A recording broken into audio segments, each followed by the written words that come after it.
اب اس میں نظر جی آتی ہے، اور اس میں اور بھی انہوں نے کچھ چیزیں، تو اس سے مجھے اندازہ ہوا، اس طرح مدرسہ ڈسکورسز میں ہمارے ساتھ جو آ، ساتھی جی جی تھے، تو اس سے مجھے اندازہ ہوا کہ کچھ بہتر تبدیلی بریلوی مکتب فکر میں وہاں بھی یہاں بھی آ صحیح ہے. رہی ہے. صحیح. اچھا جو یہ. ملی ہماری جو تنظیمیں، ادارے، یہ سرگرمیاں جو چلتی رہتی ہیں، تو وہ ان میں بھی وہ جڑ رہے ہیں. جی ایک طبقہ کم از کم جڑ رہا ہے، کیونکہ وہ بالکل ایک ملی وجود کی بقا کے لیے چونکہ ایک دم بالکل ضروری ہے.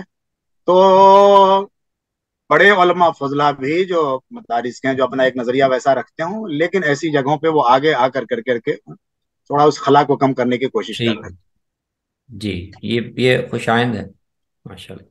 جی اچھا، ایک تقسیم تو ظاہر ہے بڑی تقسیم یہ رہی ہے بر صغیر میں. اہل حدیث اور احناف کا بھی ایک شدت رہی ہے، لیکن میرے خیال میں اس سطح اتنی شدید نہیں رہی جتنی کہ یہ ہے. جی تو یہاں تو اس میں بھی بہت کمی واقع ہوئی ہے پاکستان میں. وہ جی مسائل، وہ موضوعات اس طرح سے زیر بحث نہیں. تو میرے خیال میں ہندوستان میں بھی شاید ایسا ہی ہے، وہ محاذ بھی جی.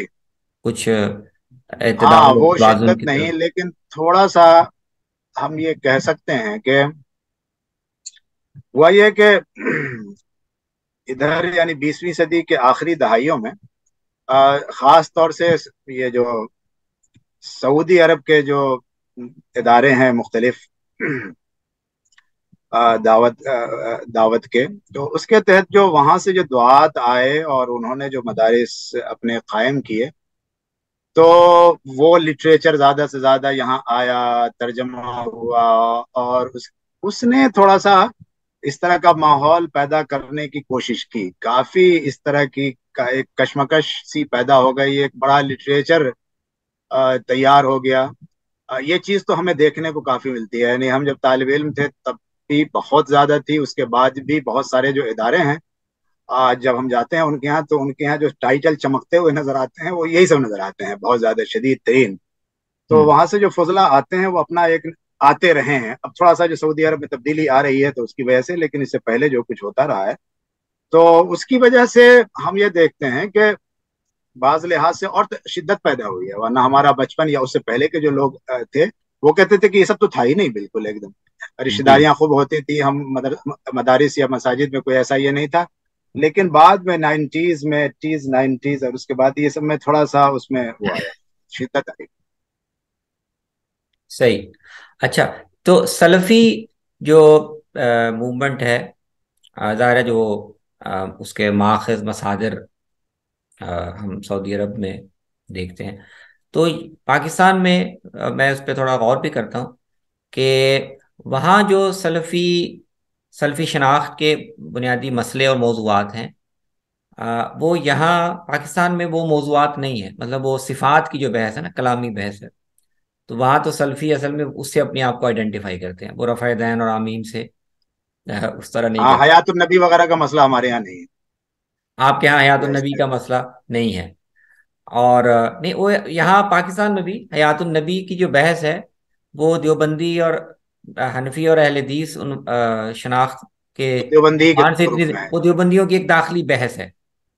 جی ٹھیک، تو میرے خیال میں آپ کے یہاں بھی ایسا ہی ہے کہ صفات وغیرہ کی بحث اور وہ نہیں ہے. جی وہاں جی وہاں جی. نہیں ہے.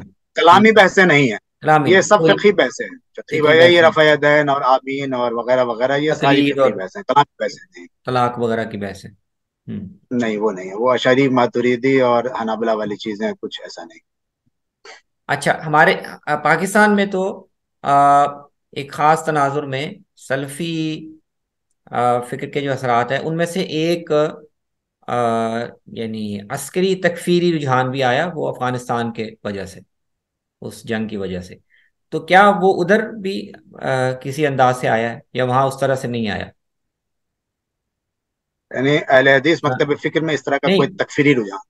یہ جو القاعدہ اور اس طرح یہ وہ ہے نا ڈسکورس، نظام اور حاکمیت الہیہ، اس بنیاد پر جمہوریت کی تکفیر اور سیاسی پارٹیسپیشن کو غلط سمجھنا جی وغیرہ، یہ ادھر انڈیا میں بھی یہ شاید میرا خیال دیکھیے، مسترد سے. چند افراد میں یہ چیز تو ہو سکتی ہے. بعض دفعہ بعض افراد سے کچھ ایسا انٹریکشن ہوا تو لگا کہ بعض کا ذہن ایسا ہے. لیکن اس کو کسی رجحان کی شکل میں، کسی مکتب نیریٹو فکر نہیں کی بنا شکل وہ، میں تو بالکل ہی نہیں دیکھ سکتے، کوئی بالکل نہیں ہے۔ نیریٹو ہاں نہیں۔ لیکن ایسے لوگ کچھ کہیں کہیں پائے جاتے ہیں، کیونکہ ایسا واسطہ پڑا ہے ایسی گفتگو میں، ہوں لیکن باضابطہ اس طرح کی چیز بالکل نظر نہیں آتی سماج میں۔ بیانیہ کوئی ایسا نہیں ہے۔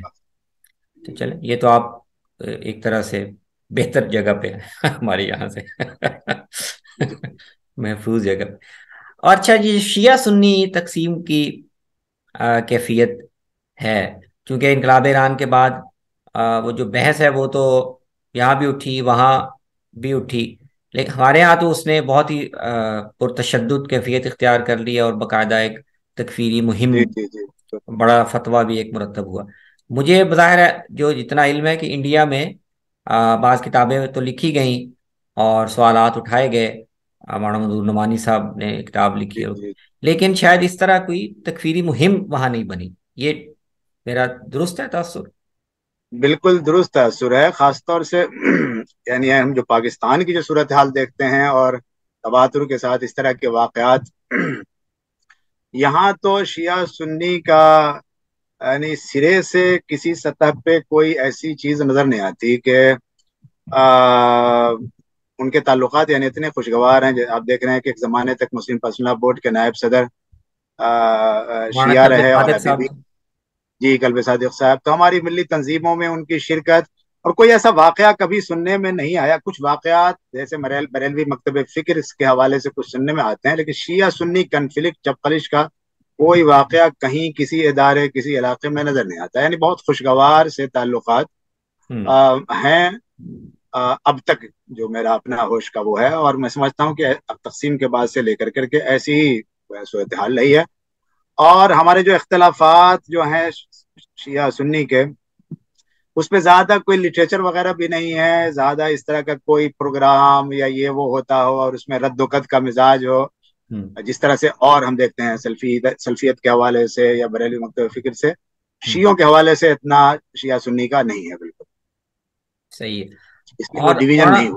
جی مولانا منظور نعمانی رحمۃ اللہ علیہ کی جو کتاب تھی، وہ یہاں تو بہت، وہ تو گویا اس نیریٹو کی ایک بائبل بن گئی تھی، لیکن جی انڈیا جی میں اس کی پذیرائی کیا اسی طرح ہی ہوئی، یا بس وہ ایک بہت زیادہ اس کو رسپانس نہیں ملا؟ نہیں، شروع میں دیکھیے 80s وغیرہ میں تو ہوئی، چونکہ مختلف پروجیکٹ وغیرہ کی شکل میں یہ چیزیں سامنے آئیں، کیونکہ وہ جو رجحان ایک نوجوانوں کا بن رہا تھا جو ایرانی انقلاب سے متاثر ہو رہے تھے، ہوں تو کچھ ہوں باہر کے بھی جو ممالک ہیں ہمارے، انہوں نے خاص طور پہ اس پہ توجہ دی، جو سنی ممالک ہیں، کہ یہ تو مسئلہ پیدا ہو جائے گا، تو وہاں کے یہاں کے علماء کو، ایک اداروں کو اس طرح سے ان کی کاؤنٹر کاؤنٹر نوازشات نیریٹو ایک دینا پڑے گا۔ کاؤنٹر نیریٹو وہ کرنے کے لیے، لیکن تو 80s وغیرہ میں تو اس کا رہا ہے، لیکن اس کے بعد وہ آہستہ آہستہ وہ ختم ہو گیا، یا بہت ہی سکڑ کر بہت سی سمٹ گیا۔ بالکل ٹھیک ہے۔ جس میں بنیادی کتاب وہی تھی مولانا منظور نعمانی کی، منظور نعمانی صاحب، جو ایرانی انقلاب اور خمینی ٹھیک شیعت کا۔ جی ٹھیک۔ اچھا، ایک رجحان پہ آ، ہمیں مزید آپ رہنمائی دیں کہ جو جماعت اسلامی کا ظاہرہ اپنا ایک ان کی تعبیر دین بھی تھی اور ان کا اپنا ایک نیریٹو تھا سیاسی، تو پاکستان میں ظاہر ہے وہ اس کے حالات اور وہ کیسے آگے بڑھا یا تبدیل ہوا، انڈیا میں کیا اس کی صورتحال ہے؟ اقامت دین کا جو نیریٹو ہے، ظاہر ہے انڈیا کے حالات ویسے اس طرح نہیں ہیں جو اس کو سپورٹ کریں، تو جی وہاں کیسے جماعت اسلامی کا، ظاہر ہے ان کا ایک ملی وجود بھی ہے، شناخت بھی ہے، ادارے بھی ہیں، تو وہ کیا نیریٹو ہے؟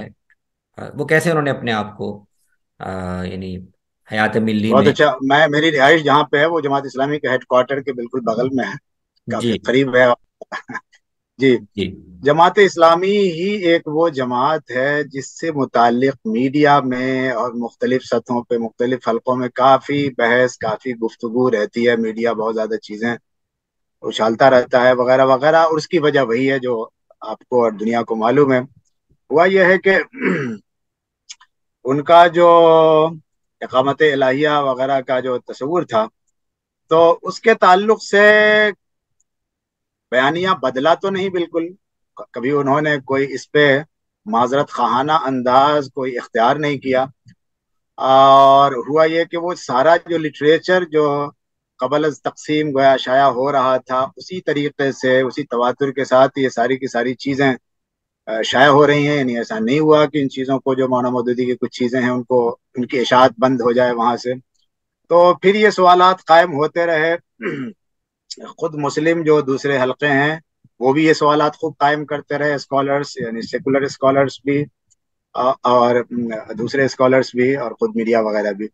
اب ہوا یہ ہے کہ جماعت اسلامی اس طرح کے موضوعات پہ جس کا تعلق سیاست سے ہے بالکل زبان نہیں کھولتی، کچھ نہیں اپنے آپ کو اس نے زیادہ تر علمی خدمات اور کچھ مختلف چیریٹی وغیرہ کے کام، ہاسپٹل بھی چلاتی ہے، مختلف اسکول ہیں اس کا میڈیا میں بھی ہے. تو دوسرے موضوعات پہ اور دوسرے فرنٹ پہ اس نے اپنے آپ کو محدود کر لیا ہے اور بہت بڑا کام کر رہی ہے اس وقت. بہت ہی اسٹرانگ، بہت ہی وسیع، بہت بڑی جماعت ہے. اس کا اسٹرکچر، اس کے ادارے، اس کی چیزیں پورے ہندوستان کے مختلف اس میں تو وہ چل رہے ہیں. تو اس نے یہ کیا کہ سیاست کے حوالے سے زبان ہی نہ کھولی جائے. البتہ اگر جو ایک مطالبہ ہے کہ بھائی آپ زبان کھول کر کے اپنا موقف واضح کیجئے، آپ اس کو دوبارہ نظر ثانی کیجئے، اس میں تبدیلی لائیے. تو اس طرح سے بہت واضح انداز میں تو نہیں، لیکن ہم دیکھتے ہیں کہ کافی تبدیلی اس حوالے سے بھی ہوئی ہے. یعنی شروع کے سالوں میں ہم یہ دیکھتے ہیں کہ 50 60 وغیرہ میں الیکشن وغیرہ میں یعنی ووٹ دینا، پارلیمنٹ کا ممبر ہونا، یہ سب کی بھی اجازت نہیں تھی. لیکن جو پہلے امیر تھے ابو اللیث صاحب، انہوں نے پسچے بیعت کر دے کے رسالہ لکھا اور پھر یہ سب تبدیلیاں پیدا ہوئیں. اور اب ہم یہ دیکھتے ہیں کہ 80s 90s تک آتے آتے اور اب جو ہے کافی تبدیلیاں، کافی وسعت آ چکی ہے، بہت زیادہ وسعت آ چکی ہے. بس زیادہ سے زیادہ ہم یہ کہہ سکتے ہیں کہ وہ جو ان کا اپنا جو ایک شعار اپنا وہ رہا ہے اقامت دین، یا اس طرح سے وہ یہ نہیں کہتے کہ ہمارا اس سے کوئی واسطہ نہیں ہے، کوئی تعلق نہیں ہے، لیکن عملی طور پہ یعنی فکری طور پہ تو ہے، جی لیکن ٹھیک ہے. عملی طور پہ ان چیزوں سے اب ان کو کچھ لینا دینا نہیں رہا. ہوں. صحیح بات تو یہی ہے. اور یہ بھی لگتا ہے کہ جو ایک علمی تشخص ہے اور علمی اور دینی معاملات میں ایک باقاعدہ اپنا موقف رکھنا، یہ بھی وہاں جی پر جو مولانا کی تعارف تھا کہ وہ ایک عالم دین بھی ہیں اور ان کا اپنا علمی مسائل میں، دینی مسائل میں، یہ میرے خیال میں انڈیا یہ سب میں سے بھی بڑا ایسا لگتا امتیاز ہے، ہے، بلا امتیاز ہے. شبہ. یہ اور سب اس سے بڑا لحاظ سے امتیاز یہ ہے کہ یہاں جی، فکری وسعت بہت ہے. جی جی، کیا فرما رہے ہیں؟ یعنی فکری آپ وسعت کچھ تو کہہ ہے رہے ہی. تھے. ہاں میں کہہ رہا تھا کہ فکری وسعت تو ہے ہی، لیکن وہاں پر مسلسل علمی تعارف رکھنے والی شخصیات جماعت اسلامی میں مسلسل موجود ہیں جو انڈیپینڈنٹلی اپنی آراء دیتی ہیں. تو وہ جی میں بالکل. یہاں سے تقابل کر رہا تھا کہ یہاں جماعت اسلامی نے وہ اپنا رول چھوڑ دیا ہے. تو جیسے وہاں وہ سیاسی موضوعات پہ زبان نہیں کھولتے، تو یہاں جماعت اسلامی نے دینی اور علمی موضوعات پہ بات کرنا چھوڑ دی. ہاں، یہ آپ کہہ سکتے ہیں کہ بالکل یہ تبدیلی ہے. یعنی یہاں جو شخصیات جو ان سے وابستہ رہی ہیں، اس ہوں. سے پہلے عبدالحق انصاری صاحب ایک بڑے اسکالر، امیر جماعت ابھی، تو مختلف جو شخصیات ہیں، اور ابھی بھی جو ابھی سعد اللہ حسینی صاحب ہیں، جی ایک اسکالر والی بڑی شناخت رکھتے ہیں، کافی گہری وسیع نگاہ رکھتے ہیں. تو زیادہ تر علمی فکری چیزوں سے وابستہ رکھنا، اہم ان کی تحریریں، ان کی کتابیں آتی رہتی ہیں، یہی بنیادی شناخت ہے. یعنی جی سیاست وغیرہ کے حوالے سے ان کی شناخت تقریباً ختم ہو چکی ہے کہ کوئی وہ ایک سیاسی پارٹی ہے اور وہ کوئی اسلامی حکومت قائم کرنا چاہتی ہے اور یہ ہے اور خلافت کا احیاء چاہتی ہے. یہ سب بالکل اب صرف کتاب کی بات رہ گئی ہے.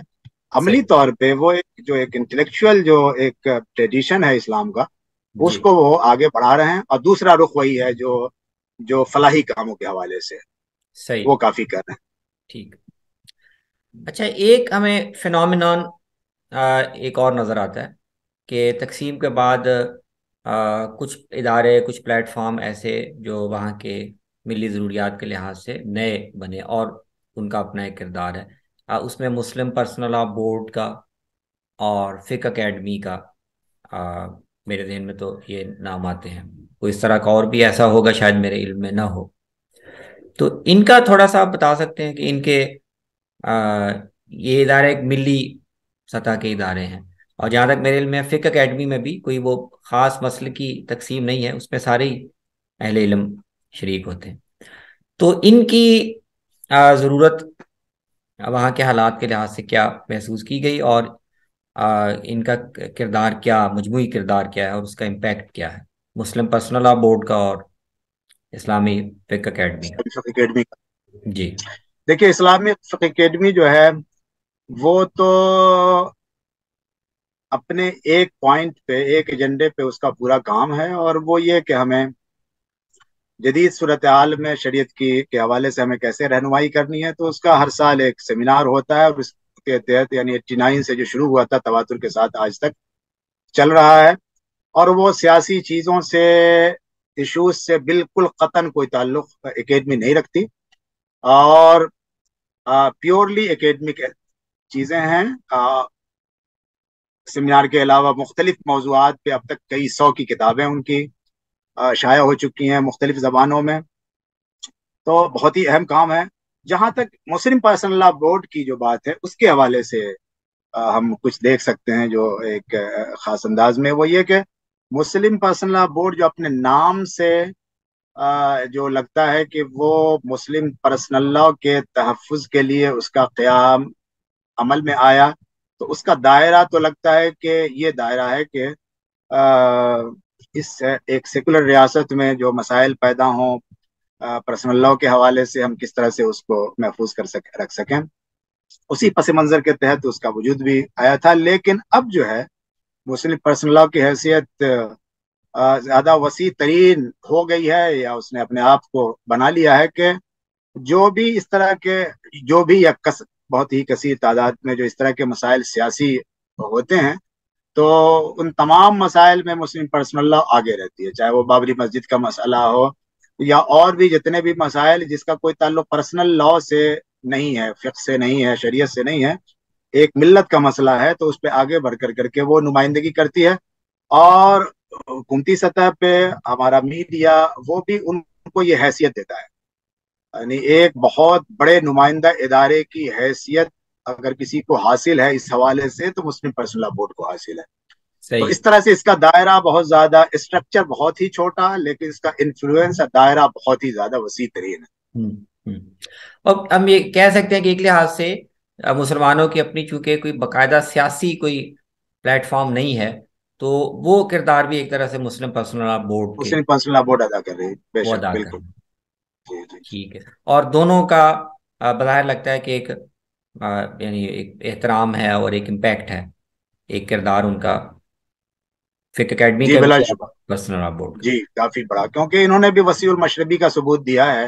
جی. اکیڈمی کے بھی سیمیناروں میں وہ مختلف مکاتب فکر کو جمع کرتے ہیں، بہت ہی اہم بات ہے. یعنی بریلوی مکتب فکر کو بھی، اہل حدیث کو بھی، دیوبندی مکتب فکر کو بھی، اور یہی مسلم پرسنل لا کا بھی ہے. وہ ٹھیک ہے دیوبندیوں نے قائم کیا اور بانی وہی تھے، اور غلبہ انہی کا ہے، لیکن وہ سب کی نمائندگی دیتے ہیں، چاہتے ہیں شامل نہ ہونے والا نہ ہو، لیکن وہ چاہتے ہیں کہ زیادہ سے زیادہ لوگ ہمارے ساتھ جی. شامل رہیں. یہ جی. وسعت ہے. ٹھیک ہے.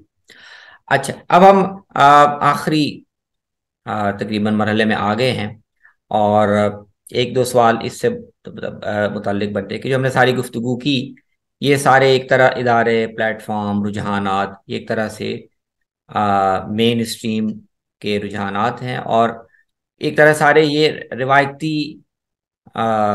دائرے کے ہی مختلف شیڈز ہیں. تو جی لیکن میرے خیال میں ہر جگہ ہی ایک بڑی بحث وہ یہ ہے کہ روایت پسندی یا جدت پسندی یا تجدد پسندی کی جو ایک بحث ہے، پاکستان میں تو بہت ہے. تو انڈیا میں وہ یہ تو نہیں کہا جا سکتا کہ نہیں ہے، لیکن اس کی ریفلیکشن کہاں کیسے ہو رہی ہے؟ کیا ایسے بیانیے یا ایسے حلقے یا ایسے اہل علم وہاں ہیں یا کون ہیں کہ جو ان روایتی مواقف یا تعبیرات یا ترجیحات سے مختلف باتیں کر رہی ہوں، اور ان کے سننے والے موجود ہوں؟ مثلا ایک لحاظ سے شاید ہم کہہ سکتے ہیں کہ مولانا وحید الدین خان، راشد شاہ صاحب کا نام سننے میں آتا ہے. اب ریسنٹلی مجھے لگتا ہے کہ شاید جاوید احمد غامدی صاحب کی بھی کوئی ایک آڈینس وہاں ہے. تو ہو گئی. یہ جی جی جی، جی. اس پہ آپ تھوڑا روشنا، یہ تجدد پسندوں کا وہاں کیا اچھا دیکھیں، کوئی ایک طبقہ یا ایک باضابطہ ایسا بہت ہی نمایاں رجحان آ، کسی یا ایک ادارے کی شکل میں، جس طرح سے پاکستان میں المورد ہے تو ایک ادارہ ہے اور وہ اس کی نمائندگی کرتا ہے، ایسا تو کچھ نہیں ہے۔ ہوں لیکن اس میں کوئی شک کی بات نہیں ہے کہ ایک رجحان پنپتا سا نظر آتا ہے، اور وہ مختلف حلقوں سے وابستہ ہے، یعنی اس کو کسی ایک مکتب فکر تک ہم محدود نہیں کر سکتے۔ ہوں دیوبند میں کے جدید فضلہ میں، جنہوں نے کچھ دیوبند سے استفادے کے بعد ذرا سا ان کو موجودہ دنیا سے واقفیت کا موقع ملا ہے، تو مختلف فضلہ ان کے کافی اس کی نمائندگی کرتے ہیں۔ جماعت اسلامی کے جو مختلف افراد ہیں، اور زیادہ تر جماعت اسلامی کے افراد جو ہیں وہ مدارس کے ہی فضلہ ہیں، جی تو جماعت اسلامی میں یہ رجحان بہت زیادہ اسٹرانگ ہے۔ اس کو دیکھ سکتے ہیں مختلف شخصیات کے حوالے سے۔ لیکن چونکہ مجھے جو لگتا ہے کہ باضابطہ کوئی ایک ایسا ادارہ نہ ہونے کی وجہ سے اس نے ایک باضابطہ رجحان کی شکل جس طرح سے پاکستان میں اختیار کی ہے، جو وہاں کے سوشل میڈیا کے بھی حوالے سے اور مختلف مجلات وغیرہ کے حوالے سے نظر آتی ہے، وہ یہاں نظر نہیں آتی۔ مولانا مولانا وحید الدین خان کی جو چیزیں تھیں وہ اس کو پروموٹ کرنے والی تھیں، لیکن بدقسمتی سے یہ ہوا کہ مولانا کا کوئی حلقہ نہیں بن پایا، بالکل بالکل ہی کوئی حلقہ نہیں بن پایا، اور ان کو اس کی فکر بھی نہیں ہوتی تھی، چونکہ مجھے ان کے ساتھ بھی کچھ کام کرنے کا موقع ملا ہے، تو یہ بار بار ہماری بات بھی ان سے رہتی تھی۔ تو جس طرح سے مولانا جاوید احمد غامدی صاحب کا ایک مضبوط سا حلقہ بن گیا، مولانا مودودی کا مولانا وحید الدین خان کا کوئی حلقہ بالکل نہیں بنا، اور راشد شاز وغیرہ تو کو لوگوں نے بالکل ہی توجہ نہیں دی، اور وہ کبھی پبلک پلیٹ فارم پہ نہیں آئے، زیادہ سے زیادہ کچھ لکھنے کے علاوہ انہوں نے کبھی کسی بحث مباحثے میں کبھی شریک نہیں ہوئے، تو ان کا تو بالکل ہی کچھ خاص وہ نہیں ہوا۔ تو یہ فرق ہے کہ یہ ہم خاص فرق پاکستان اور اس حوالے سے کہ افراد کی سطح پہ تو کچھ چیزیں ہیں پائی ہوں جاتی ہیں، ادارے کی سطح پہ یا ایک باضابطہ ایک رجحان کی شکل کوئی میں وہ جی چیز نہیں پائی۔ کوئی آرگنائزڈ اس کی ترجمانی آرگنائز ترجمانی نہیں ہے، نہ کوئی نہیں ایسا رسالہ مجلہ، نہ ہے کوئی اس طرح کا ادارہ، کچھ نہیں۔ لیکن وہ رجحان جو ہے وہ مختلف شکلوں میں جو روایتی طبقے ہیں ان میں کچھ نہ کچھ وہ پینیٹریٹ وہ پایا جاتا ہے، بالکل وہ بالکل، کر اب رہے وہ ہر مکتب فکر میں، چاہے وہ بریلوی مکتب فکر ہو، دیوبندی مکتب فکر ہو۔ ہیں۔ لیکن میں اپنے طور پہ اس لیے نہیں کہ میرا تعلق دیوبند، یعنی میں دیوبند کا فاضل ہوں، لیکن مجھے جو خوشگوار تبدیلی خود دیوبندیوں میں پائی جاتی ہے، نظر آتی ہے، ان کے فضلہ میں نظر آ رہی ہے کہ وہ ایسی مختلف چیزوں کو ان کو ریسیو کر رہے ہیں۔ روایت کی نظر ثانی، اس کو ریویو اور ری تھنک کرنا چاہتے ہیں، یہ رجحان ان کے یہاں ہے، جی یعنی جدت کی طرف ایک میلان، ہوں اسلامی جدت پسندی کی طرف۔ جی ٹھیک ہے، میرا بھی احساس یہی تھا کہ ایک پازیٹیو جی جی یہ موجود ہے۔ اچھا، ایک طبقے پہ آ، ہمیں مزید آپ رہنمائی دیں کہ مسلم پرسنل لاء بورڈ کا ذکر ہوا تو اسی انہی بحثوں میں مجھے یہ دیکھنے کو ملا کہ جیسے یہاں پر نئے پڑھے لکھے طبقوں میں اور خواتین پہ، خاص طور پہ خواتین میں ایک بے اطمینانی ہے روایتی جو تعبیرات ہیں اس حوالے سے، جی جی تو انڈیا میں مجھے لگتا ہے کہ وہ شاید اتنی شدت سے ہے، اور جو شاہ بانو کیس وغیرہ میں سامنے آئی بھی، تو یہ کیا، اس کی کیا نوعیت ہے، وہ کتنی اسٹرانگ ہے اور وہ کتنی چیلنجنگ ہے ان روایتی اداروں کے لیے؟ اور دوسرا اس کے ساتھ جڑا ہوا سوال یہ کہ انڈیا میں سننے میں آتا ہے کہ مسلم نوجوانوں میں الحاد یا مذہب سے دوری، اس طرح ہندو مسلم شادیوں کا فروغ، یہ بھی ایک چیلنج ہے، تو اس کی سطح کیا ہے اور وہ کس نوعیت کا ہے؟ کہ ان دو سوالات پہ آپ کچھ ارشاد تو فرمائیں۔ یہ جو خواتین کے جو ایشوز ہیں، آپ نے اچھی توجہ دلائی اس کی طرف، یہ تو کافی مضبوطی کے ساتھ یہ پایا جاتا ہے، اور خاص طور سے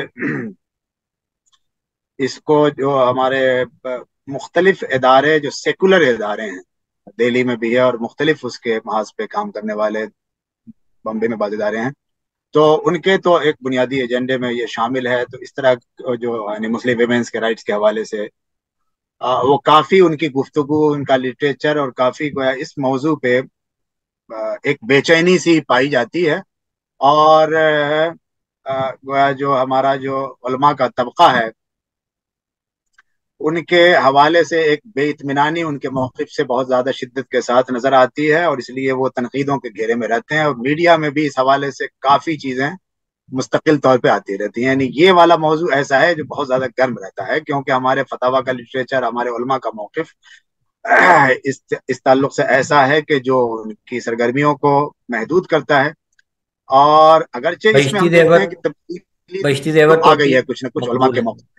ہم، ہاں یعنی کچھ تبدیلی تو آئی ہے علماء کے موقف میں، کچھ لچک پیدا ہوئی ہے خواتین کے حوالے سے، لیکن وہ اپنے اسی بیانیے پہ گویا قائم ہیں جو اپنا ان کا ایک روایتی بیانیہ ہے. تو اس وجہ سے کنفرنٹیشن کی صورتحال اس موضوع پہ خاص طور سے پائی جاتی ہے، ہم، ہم، صحیح. روشن خیال طبقے، سیکولر طبقے میں اور اس طبقے میں.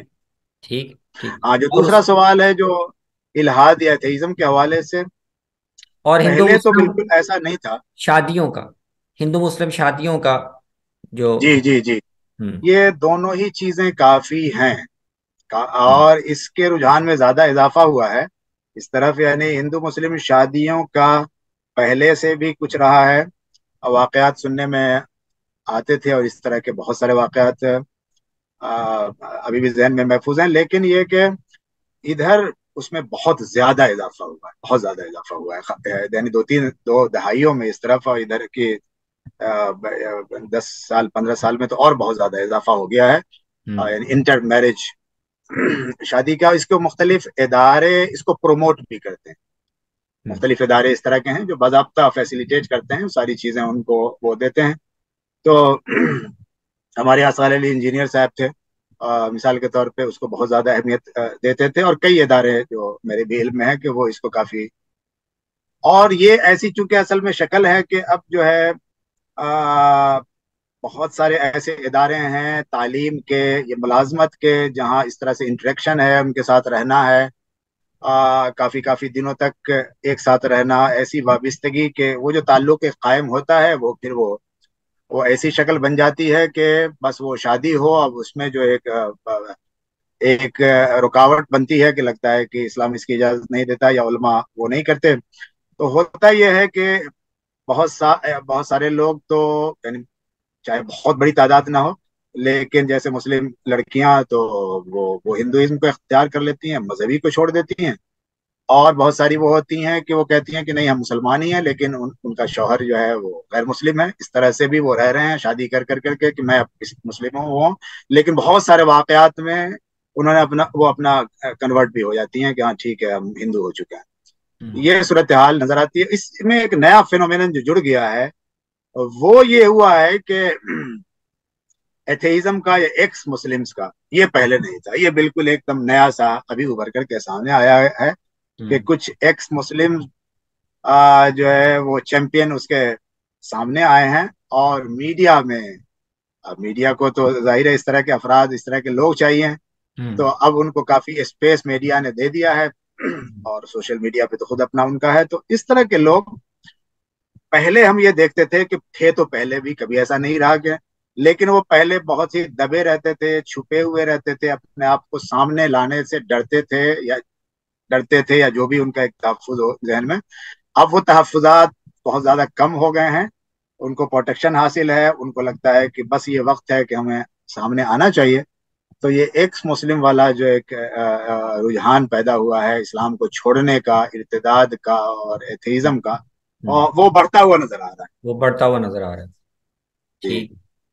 اور ان دونوں کے حوالے سے جو مذہبی طبقے ہیں ان کی متوجہ ہونے کی کیا، آپ ایک تو یہ کہ جو شادیاں ہیں، مجھے یہاں سے یہ تاثر لگتا ہے کہ اس کو علماء یا روایتی طبقے اس طرح سے کوئی فتوے کا موضوع نہیں بنا رہے، وہ اس کو حکمت سے ہی دیکھ رہے ہیں. کوئی ایشو اس کو انہوں نے اس طرح نہیں بنایا کہ اس پر کوئی فتوی بازی کی جائے. دیکھیے، اس پہ کوئی پولیٹیکل اسٹیٹمنٹ دیں، یہ کریں، کوئی تحریک چلائیں، کوئی اس کو جلسے جلوس کا موضوع بنائیں، ایسا تو نہیں ہے. جی. ہاں لیکن اگر ہمارے دارالفتاؤں سے علماء سے کوئی فتویٰ پوچھے تو وہ کہتے ہیں کہ بالکل ناجائز حرام ہے، نہیں، وہ یہ فقی تو کہتے ہیں. فقی حکم ہاں تو ظاہر ہے فقہی یہی بتائیں گے. لیکن اس کو ایشو بنا کر کے باضابطہ اس کو نہیں آگے کر رہے. بڑھیں، ایسا نہیں کر رہے ہیں وہ، ٹھیک. کیونکہ ان کو لگتا ہے کہ اس سے مسائل پیدا ہوں گے. تو وہ ہاں ایسا نہیں یہ کرتے۔ ظاہر ہے وہ مسئلہ حل نہیں ہوگا، اور الٹا ایک اور پریشر جو ہے وہ جی بلڈ ہو جی، جائے گا۔ جہاں ٹھیک تک یہ جو الحاد والا جو ہے، یہ جو پیدا ہوا ہے اس سے متعلق ایک بے چینی تو ہمارے دینی فکری حلقوں میں پیدا ہو گئی ہے، لیکن ان کو یہ سمجھ میں نہیں آ رہا ہے کہ اس کا سولوشن کیا ہے، ہمیں کرنا کیا ایڈریس ہے، کیسے کریں؟ کیونکہ ابھی ایڈریس کیسے کریں۔ ابھی بھی ہمارے مدارس میں جو یہ جو چھوٹے چھوٹے ایشوز ہیں مسلکی انداز کے وہی چھائے ہوئے ہیں، وہی کتابیں، وہی لٹریچر، اسی طرح کے محاضرات، اسی طرح کے، تو اس میں ابھی بھی وہ زیادہ مشغول نظر آتے ہیں۔ اس جدید چیلنج کو کیسے ایڈریس کریں، یہ ان کو سمجھ میں نہیں آتا، اور اب تک کوئی ایسی پہل نظر نہیں آ رہی ہوں، کہ ہم کیسے اس کو ٹیکل کریں۔ ٹھیک ہے۔ یہ جتنا میرا توقع تھی اس سے کچھ چند منٹ اوپر ہوئے، لیکن ماشاءاللہ آپ نے بہت جامعیت کے ساتھ سارا منظر ہمارے سامنے رکھ دیا۔ کوئی آپ سمجھتے ہیں کہ کوئی اور پہلو ایسا ہے جو سمجھنے کے لیے، جو میرے سوالات میں نہ آیا ہو لیکن اس پر، اس کی میرے طرف خیال سے یعنی ملی جو ایشوز ہیں، جو منظرنامہ ہے، اس حوالے سے تو کافی اکثر چیز آ گئی ہیں۔ کوئی خاص مفید؟ پوائنٹ تو میرے ذہن میں نہیں ہے، اگر آپ کے سوال سے کوئی چیز ابھر کے آ جائے تو، لیکن مجموعی طور پہ تو چیزیں آ گئی، ایک نقشہ اس جو میں آتا ہے شامل ہوگی۔ آنا چاہیے سامنے جی۔ چلیں، بہت بہت شکریہ جی، آپ نے 1 گھنٹے میں ہمیں آ، اپنا کئی سالوں کا مشاہدہ اور تجزیہ کو ہمیں پیش کر دیا۔ یہی اس طرح کی نشستوں کا مقصد بھی ہے اور فائدہ بھی ہے، تو بہت شکریہ، بہت میں نے بہت شکریہ۔ بہت شکریہ، آپ نے یہ جزاک سلسلہ اللہ استفہام خیر۔ کا شروع کیا ہے تو آ، وہ تو بہت ہی مفید ترین ہم نے دیکھا، مختلف گفتگو ہوئی، آپ نے یہ مجھے موقع دیا کہ یہ کہنے کا، اور یہ دنیا آپ کی کے ساتھ صورتحال ہم سامنے رکھنے کا جو بار بار کرتے رہیں گے انشاءاللہ، یہ ان بار شاء بار اللہ آپ تعالیٰ۔ کے تو اس زحمت میں جو دیتے رہیں کچھ گے۔ بھی ہم نے کہا ہے، اس میں کوئی ہماری یعنی ہمارے جو مختلف حلقے ہیں ان کا جو میں نے اپنے طور پہ انفرادی سطح پہ محسوس کیا، اس کو آ، کسی اور طرح سے لینے کی ضرورت نہیں ہے۔ جو ہمارے حلقے یا ہمارے جو ہے کہ ادارے ہیں، نہیں، وہ میرا خیال ہے ہمارے پروگرام کی جو نیچر ہے وہ، امید ہے کہ سارے جو میچور دیکھنے والے ان پر واضح ہے کہ ہم کوئی جی آ، اگرچہ ہمارے اپنے اپنے کچھ مسلکی بیک گراؤنڈ ہیں، لیکن یہ تو ہم صرف ایک صورتحال کو بے شک سمجھنے بے اور شک، جاننے کے لیے کر رہے ہیں۔ جاننے کے لیے ہے، تو ہمارا بھی وہی نقطہ نظر ہے۔ اس کا یہ نہیں ہے کہ ہم کسی مسلک یا کسی ادارے کو ہم کوئی اس کو ہم ایک کوئی نئے دوسرے روپ میں تنقید کر پیش رہے کرنا ہیں چاہ یا رہے ہیں، بلکہ جی ہمارا اپنا جو ایک تاثر ہے اس حوالے سے وہ ہم نے بیان پیش کیا ہے جی۔ کریں۔ بس ایک بہت وضاحت شکریہ سی جی، ذہن یہ میں آ رہی بہت تھی جو مفید ہم نے رہی کر دی۔ گفتگو۔ بہت بہت شکریہ، آپ نے یہ موقع دیا، آپ کو جزاک جزائر اللہ خیر خیر۔ دیں، فی امان اللہ۔